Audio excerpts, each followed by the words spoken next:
Rock On by Pat Cadigan.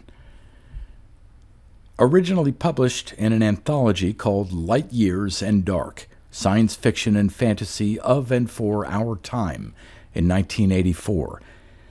Most of its subsequent appearances were in more anthologies, including The Year's Best Science Fiction, Second Annual Collection in 1985, Mirrorshades, the Cyberpunk Anthology in 1986, Cyberpunk SF in 1989, and the list goes on. It first appeared in a collection of the author stories called Patterns in 1989, read by Darrell T. Smith II for my channel, Quasar Spectra. Rock On. Rain woke me. I thought, shit, here I am, Lady Rain in the face, because that's where it was hitting, right in the old face. Sat up and saw I was still on Newbury Street. See beautiful downtown Boston. Was Newbury Street downtown? In the middle of the night, did it matter? No, it did not.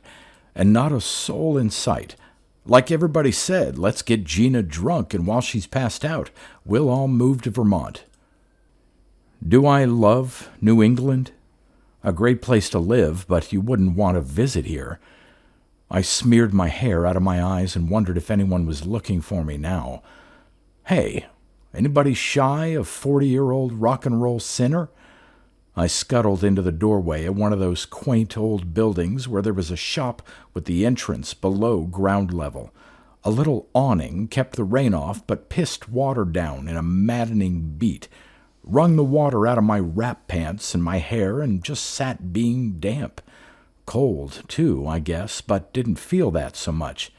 Sat a long time with my chin on my knees. You know, it made me feel like a kid again. When I started nodding my head, I began to pick up on something. Just primal, but I tap into that amazing well.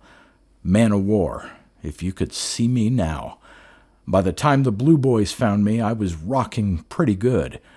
And that was the punchline. I'd never tried to get up and leave, but if I had, I'd have found I was locked into place in a sticky field, made to catch the B&E kids in the act until the Blue Boys could get around to coming out and getting them.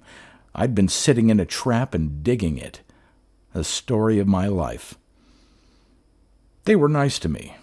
Led me, read me, dried me out, fined me 100, sent me on my way in time for breakfast. Awful time to see and be seen. Righteous awful. For the first 3 hours after you get up, people can tell whether you got a broken heart or not.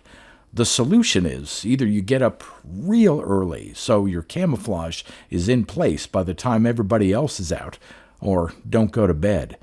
Don't go to bed ought to work all the time, but it doesn't. Sometimes when you don't go to bed, people can see whether you've got a broken heart all day long. I schlepped it, searching for an uncrowded breakfast bar and not looking at anyone who was looking at me. But I had this urge to stop random pedestrians and say, yeah, it's true, but it was rock and roll broke my poor old heart, not a person. Don't cry for me or I'll pop your chocks. I went around and up and down and all over until I found Tremont Street.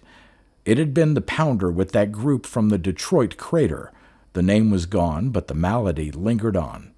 Anyway, he'd been the one told me Tremont had the best breakfast bars in the world, especially when you were coming off a bottle drunk you couldn't remember. When the commuters cleared out some, I found a space at a Greek hole in the wall. We shut down 10:30 a.m. sharp. Get the hell out when you're done. Counter service only. Take it or shake it. I like a place with attitude. I folded a seat down and asked for coffee and a feta cheese omelet. Came with home fries from the Home Fries Mountain in corner of the grill. No microwave garbage. Hooray! They shot my retinas before they even brought my coffee, and while I was pouring the cream, they checked my credit. Was that badass? It was badass. Did I care? I did not.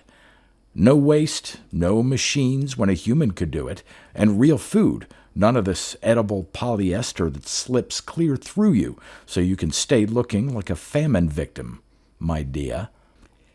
They came in when I was half finished with the omelet. Went all night by the look and sound of them, but I didn't check their faces for broken hearts. Made me nervous, but I thought, well, they're tired. Who's going to notice this old lady? Nobody. Wrong again. I became visible to them right after they got their retinas shot. 17-year-old boy with tattooed cheeks and a forked tongue leaned forward and hissed like a snake. Sinner. The other four with him perked right up. Where? Whose? In here? Rock and roll sinner. The lady identified me. She bore much resemblance to nobody at all, and if she had a heart, it wasn't even sprained a little. With a sinner, she was probably Madame Magnifica. Gina, she said with all confidence. My left eye ticked. Oh, please. Feta cheese on my knees. What the hell? I thought. I'll nod, they'll nod, I'll eat, I'll go. And then somebody whispered the word, reward. I dropped my fork and ran. Safe enough, I figured. Were they all going to chase me before they got their Greek breakfasts? No, they were not. They sent the lady after me. She was much the younger, and she tackled me in the middle of a crosswalk when the light changed. A car hopped over us, its undercarriage just ruffling the top of her hard copper hair. Just come back and finish your omelet, or we'll buy you another. No. She yanked me up and pulled me out of the street. Come on! People were staring, but Tremont's full of theaters. You see that here, live theater. You can still get it. She put a bring-along on my wrist and brought me along, back to the breakfast bar, where they'd sold the rest of my omelet at a discount to a bum. The lady and her group made room for me among themselves and bought me another cup of coffee. How can you eat and drink with a forked tongue? I asked Tattooed Cheeks. He showed me. A little appliance underneath, like a zipper. The featherweight to the left of the big boy on the lady's other side leaned over and frowned at me. Give us one good reason why we shouldn't turn you in for Man-O-War's reward. I shook my head. I'm through. This sinner's been absolved. You're legally bound by contract, said the lady, but we could canoodle something. Buy Man-O-War out. Sue on your behalf for non-fulfillment. We're misbegotten. Olay. She pointed at herself. Pidge. That was the silent type next to her. Percy, the big boy. Crate, Mr. Tongue. Gus, featherweight. We'll take care of you. I shook my head again. If you're going to turn me in and collect. The credit ought to buy you the best sinner ever there was. We can be good to you. I don't have it anymore. It's gone. All my rock and roll sins have been forgiven. Untrue, said the big boy. Automatically, I started to picture on him and shut it down hard. Man-O-War would have thrown you out if it were gone. You wouldn't have run. I didn't want to tell him. Leave me alone. I just want to go and sin no more, see? Play with yourselves. I'm not helping. I grabbed the counter with both hands and held on. So what were they going to do? Pop me one and carry me off?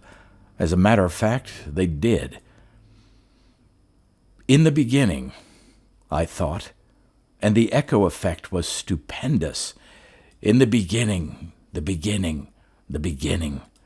In the beginning, the sinner was not human. I know because I'm old enough to remember. They were all there, little more than phantoms, misbegotten. Where do they get those names? I'm old enough to remember Oingo Boingo and Bow Wow Wow. 40, did I say? Just a little past, a little close to a lot. Old rockers never die. They just keep rocking on. I never saw the Who. Moon was dead before I was born. But I remember, barely old enough to stand, rocking in my mother's arms while thousands screamed and clapped and danced in their seats. Start me up. If you start me up, I'll never stop. 763 Strings did a rendition for Elevator and Dentist's Office. I remember that too. And that wasn't the worst of it. They hung on the memories, pulling more from me, turning me inside out. Are you experienced? Only a record of my father's, because he died, too, before my parents even met, and nobody else ever dared ask that question. Are you experienced? Well, I am. Well, I am. 5 against 1, and I couldn't push them away. Only, can you call it rape when you know you're going to like it? Well, if I couldn't get away, then I'd give them the ride of their lives. Jerkin Crocus didn't kill me, but she sure came near. The big boy faded in first, big and wild and too much badass to him. I reached out, held him tight, showing him. The beat from the night in the rain. I gave it to him, fed it to his heart, and made him live it.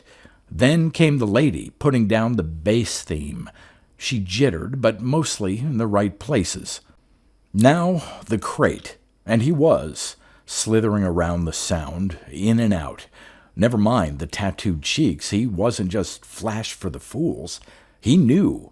You wouldn't have thought it, but he knew. Featherweight and the silent type, melody and first harmony. Bad. Featherweight was a disaster. Didn't know where to go or what to do when he got there, but he was pitching ahead like the SS Suicide. Christ, if they had to rape me, couldn't they have provided someone upright?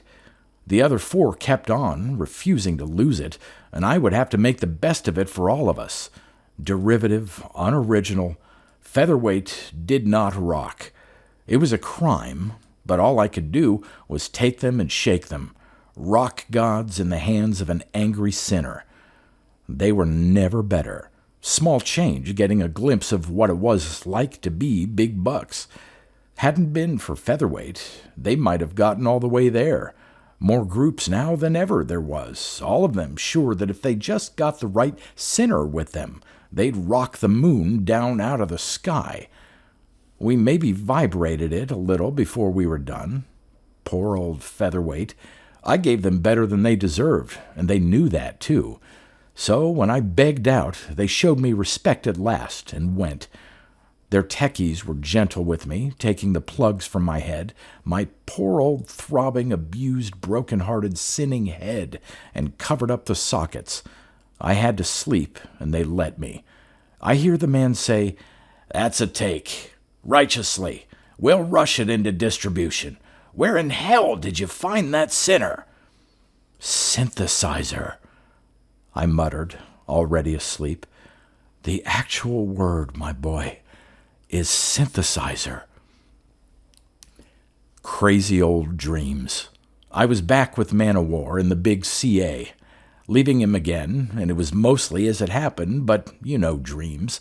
His living room was half outdoors, half indoors, the walls all busted out.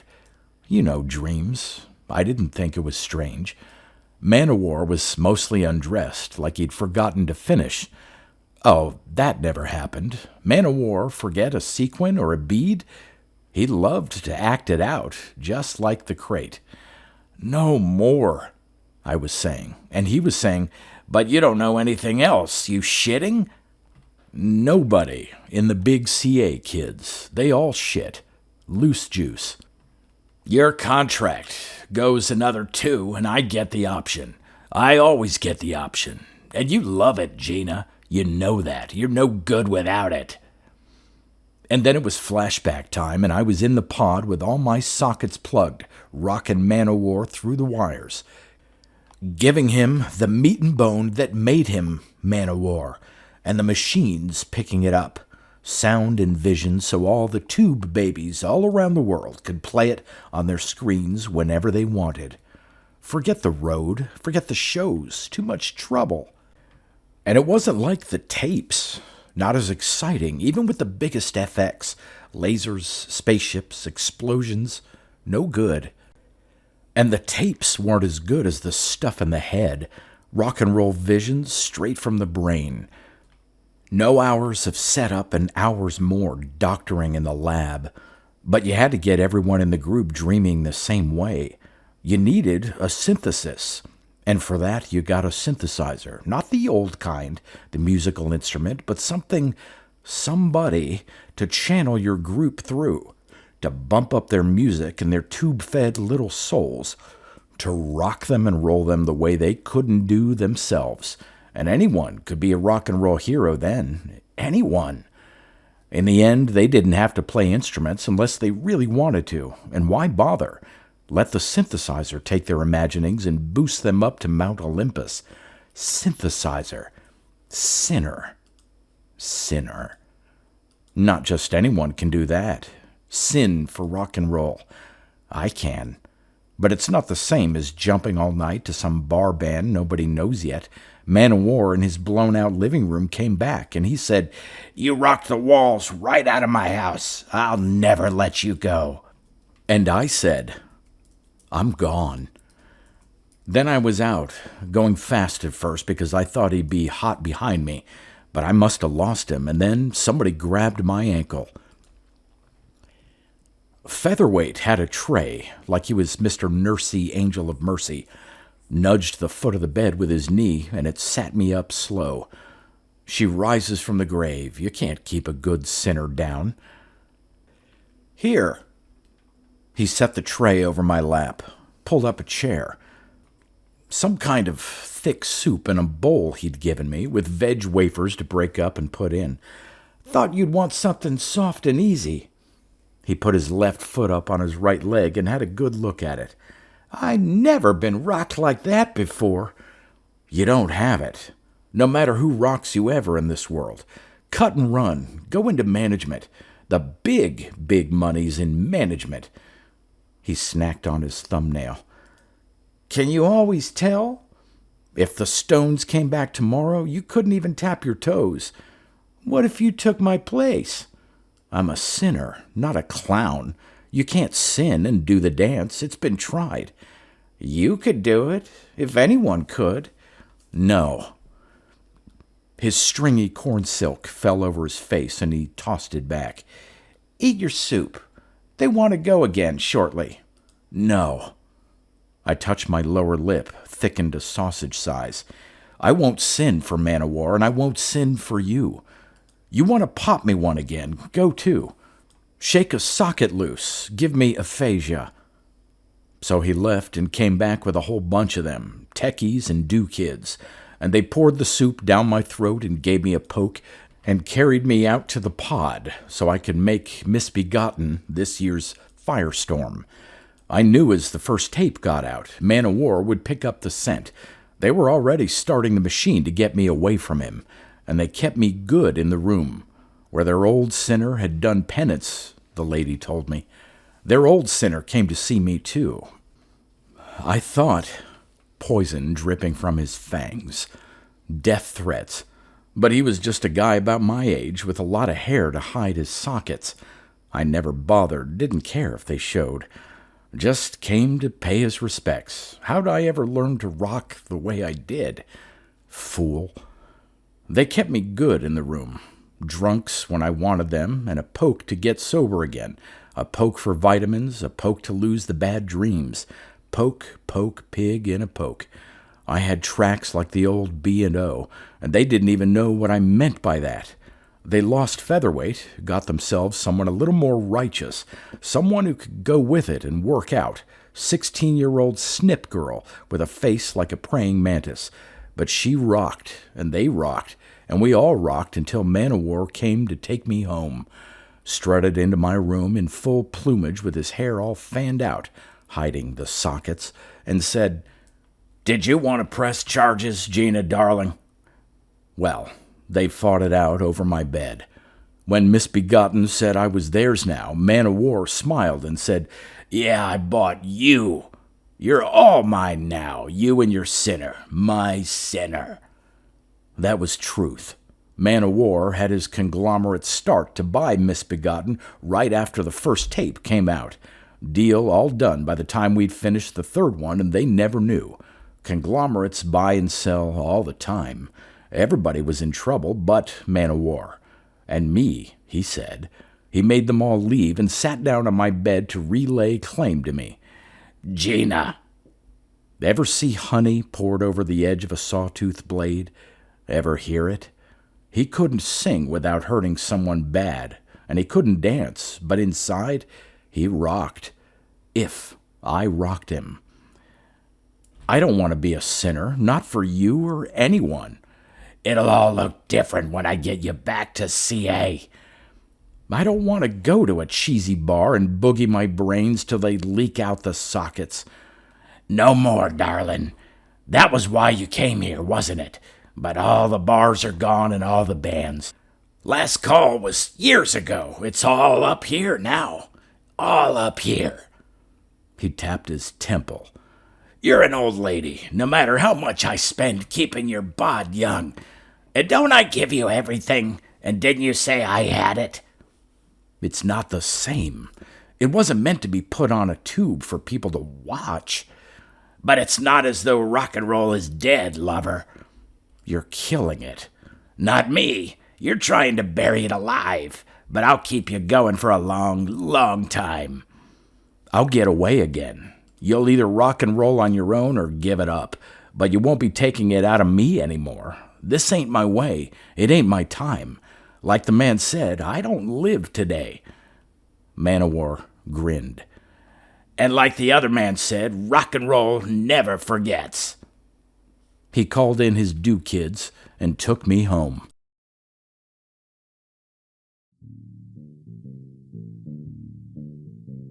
You've been listening to pre-1990s speculative fiction readings with a highlight on science fiction by Darrell T. Smith II. Please consider clicking the donation link in the description box.